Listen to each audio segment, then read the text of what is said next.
అందరికీ నమస్కారం అండి. Welcome back to our channel.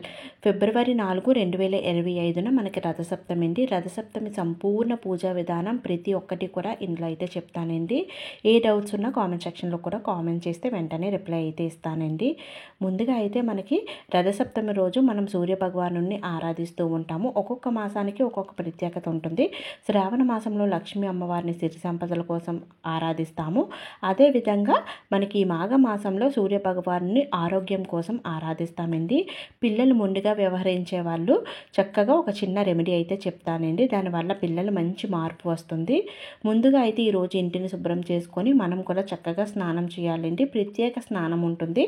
ఆ స్నానం ఏంటో అన్నీ కూడా తెలుసుకుందాము. ముందుగా అయితే ప్రసాదం కోసం అయితే ఇక్కడ నేను బియ్యం కలుపుతున్నానండి. బియ్యంలో ఆవు నేతిని వేసి మనం శుభ్రం చేస్తాము. మనం బియ్యము కడగకూడదండి. సూర్యునికి ప్రత్యేకంగా ఈ ప్రసాదం చేస్తూ ఉంటారు.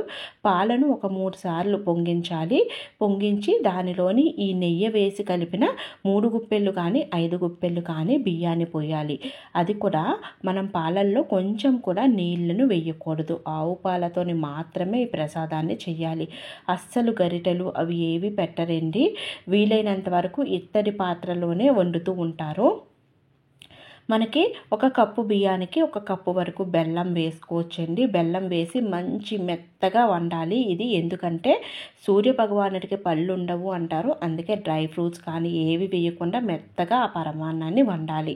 తర్వాత సూర్యునికి మనం స్నానం చేయాలని చెప్పాను కానీ స్నానంలో మనం కంపల్సరిగా 7 రేగుపళ్ళు అదేవిధంగా 7 జిల్లేడు ఆకులు పెట్టుకొని స్నానం అయితే చేస్తారండి. ఈ స్నానం చేసిన తర్వాత చక్కగా అర్ఘ్యం ఇవ్వాలి. సూర్య భగవానుడు 6 గంటల కల్లా మనకి సూర్యోదయం అయిపోతుంది కదండి. ఆ సమయంలో అర్ఘ్య ప్రదానం కంపల్సరిగా ఈ పూజ చేసుకునే వాళ్ళు లేదా మాఘమాసం అంతా ఇచ్చితే చాలా మంచిదండి ఆరోగ్యానికి. అర్ఘ్యం ఏమీ కాదండి, ఇత్తడి కానీ రాగి కానీ వెండి కానీ చెంబు తీసుకొని చెంబులో నీళ్లు పోసి కొంచెం పసుపు కుంకుమ వేసుకోవాలి. వేసుకున్న తర్వాత ఒక పుష్పం వేసి మనం ఒక తులసి కోట దగ్గర కానీ మొక్క దగ్గర కానీ లేదా ప్రహారీ బయట కానీ లేదా నేను పెట్టినట్టు పళ్ళెం పెట్టి అర్ఘ్య ప్రదానం సూర్య భగవాన్ని తలుచుకుంటూ చేయాలి. నీటిని చక్కగా దోశలతో చెంబు పెట్టుకొని దోశల్లోంచి కింద పడేలాగా స్వామివారికి సమర్పించి నమస్కరించుకోవాలి.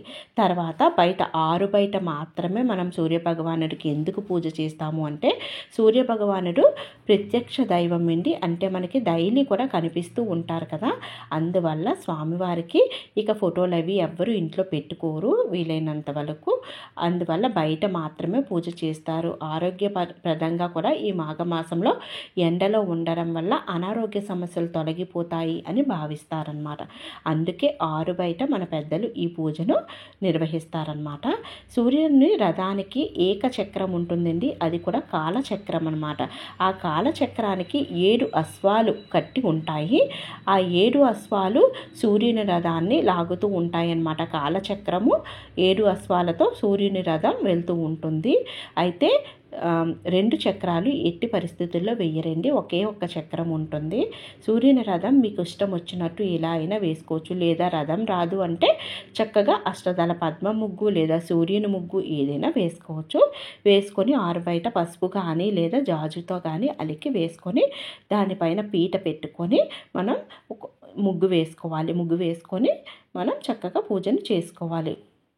అయితే ఈరోజు కంపల్సరిగా మనకి కొన్ని పూజా వస్తువులు అనేవి అవసరమండి. అవి ఏంటంటే రేగుపళ్ళు, జిల్లేడు ఆకులు, గుమ్మడికాయ, చెరుకు ముక్కలు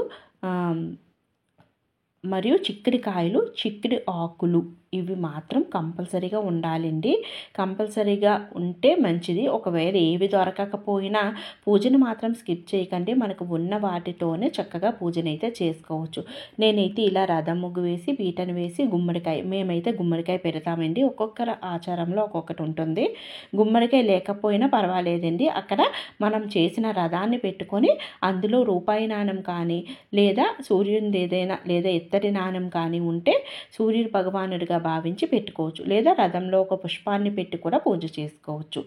ఇలా రథాన్ని అయితే చేస్తున్నానండి. రథం చాలా సింపుల్ అండి. మనకి 7 చిక్కడికాయలు తీసుకొని 2 చిక్కడికాయలకి ఇలా చీపురు పుల్లలు పెడతాము.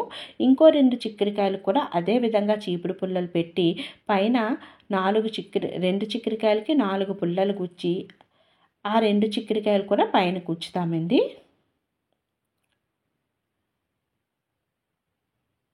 ఇప్పుడు మనం ఈ చిక్కడికాయలకు కూడా మధ్యలో పుల్లలు పెట్టుకోవాలండి.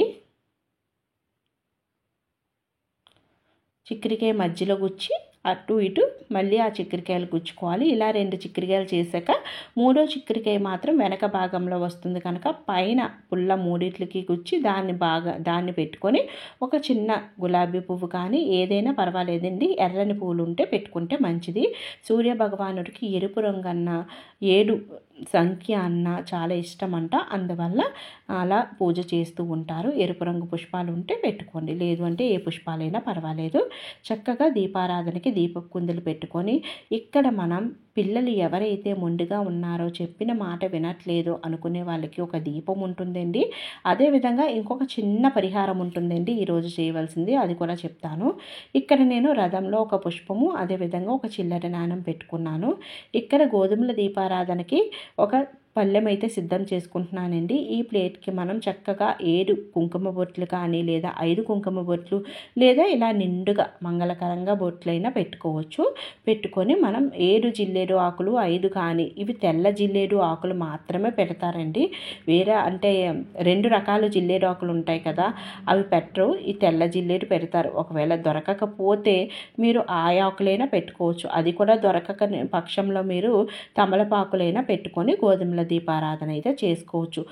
గోధుమలు 3 గుప్పెళ్ళు కానీ 5 గుప్పెళ్ళు కానీ వేసి పసుపు కుంకం వేసి ఒక ప్రమిద పెట్టి అందులో తప్పకుండా ఈ రెమెడీ కోసం నువ్వుల నూనె మాత్రమే వేసుకోవాలండి.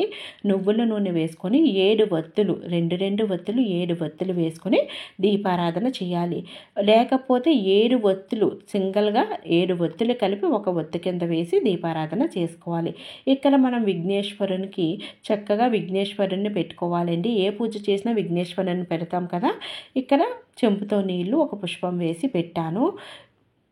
ఇప్పుడు మనం చక్కగా దీపారాధన ముందుగా చేసుకోవాలండి. దీపారాధన కొంచెం చూసుకోండి, ఎందుకంటే ఆరు బయట చేసే వాళ్ళకి గాలి తగులుతుంది కదా.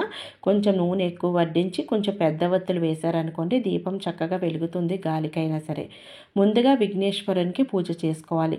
విఘ్నేశ్వరునికి ధూపదీప నైవేద్యాలు అన్నీ సమర్పించి స్వామి ఎటువంటి ఆటంకాలు లేకుండా పూజను చక్కగా చేసుకునేలాగా నాకు చూడు అని చెప్పి నమస్కరించుకోవాలి. తర్వాత గోధుమల దీపారాధనకి దీపాలకి పూలు అక్షంతాలు అన్నీ సమర్పించి నమస్కరించుకొని ఇప్పుడు మనం సూర్య భగవానుడికి చక్కగా అష్టోత్తరాలు ఉంటాయండి. అష్టోత్తరాల బుక్ ఉంటుంది కదా, అందులో సూర్యుని అష్టోత్తరాలు ఉంటాయి. లేదా మనకి ఆదిత్య హృదయం ఉంటుంది, లేదా ఓం శ్రీ సూర్యదేవాయ నమః అనుకుంటూ చదువుకొని అవన్నీ కూడా చదువుకొని స్వామివారికి చెరుకు గర్రలు అంటే చాలా ఇష్టమండి. అందుకని చెరుకు గర్రలు, తెల్ల జిల్లేడు పుష్పాలు, ఇక్కడ ఎరుపు రంగు కూడా పెట్టానండి. అంటే ఏమి ప్రాబ్లం లేదు అని మీకు చూపించడానికి. తర్వాత మనం ప్రిపేర్ చేసిన నైవేద్యం ఉంటుంది కదండి, ఆ నైవేద్యాలు కూడా 7 చిక్కుడాకుల్లో పెడతాము. ఒక్కొక్కరు ఆకును చింపుతారు, ఒక్కొక్కరు ఆకుని చింపకుండా ఇలా పెడుతూ ఉంటారు. ఎవరి ఆనవాయితీని బట్టి వాళ్ళు ఉంటారు. ఈరోజు సూర్యభగవాను పేరు మీద అన్నీ కూడా గుమ్మడికాయ చెరుకు ముక్కలు కూడా చక్కగా దోర వేస్తారనమాట, అంటే విసురుతూ ఉంటారు. అటువంటి వాళ్ళు అందరినీ పిలిచి ముత్తైదువుల్ని వాళ్ళకి దోర వేస్తూ ఉంటారు. అలా కూడా చేసుకోవచ్చు. ఈరోజు కొంతమంది సూర్యభగవానుడి ప్రసాదం తినరండి, కొందరైతే తింటారు. మేమైతే తింటాము, కొందరైతే తినరు. వడపప్పు చలిమిడ కూడా పెట్టుకుంటారండి. అంటే వాళ్ళ ఇంటి ఆనవాయితీ బట్టి ఉంటుంది. లేదండి సింపుల్గా చేసుకుంటాము అనుకునే వాళ్ళ కోసమే ఈ వీడియో అండి. ఇలా చేసినా సరిపోతుంది. చక్కగా ప్రసాదాన్ని వడ్డించి స్వామివారికి నివేదించాలండి. 3 సార్లు నీళ్లు వేసి చక్కగా రేగుపళ్ళు పెట్టుకొని స్వామివారికి నివేదించాలి. ఈ విధంగా చేసుకుంటే చాలా మంచిదండి. ఈరోజు సాయంత్రం ఎవరి దగ్గరికైనా పంతులు గారి దగ్గరికి వెళ్ళి ఎవరైనా పిల్లలు మొండిగా ఉన్నవాళ్ళు 1 కేజీ 2 కేజీలు గోధుమలను పంతులు గారికి దానం ఇచ్చి వాళ్ళకు నమస్కారం చేస్తే వాళ్ళు ఇలా ఒక 5 వారాలు కానీ 7 వారాలు కానీ ఆదివారాలు చేసినట్టయితే పిల్లలు మొండిగా వ్యవహరించడం మానేస్తారండి. చాలా చక్కగా చెప్పిన మాట అనేది వింటారనమాట. చూసారు కదండి, ఇలా మనం సూర్యభగవానుడికి పూజ చేసుకోవాలి. ఇంకా ఏమైనా డౌట్స్ ఉంటే తప్పకుండా కామెంట్ సెక్షన్లో కామెంట్ చేయండి. ఈ గోధుమలను మనం పక్షులకు కానీ ఆవుకు కానీ పెట్టుకోవచ్చు. Thanks for watching this video.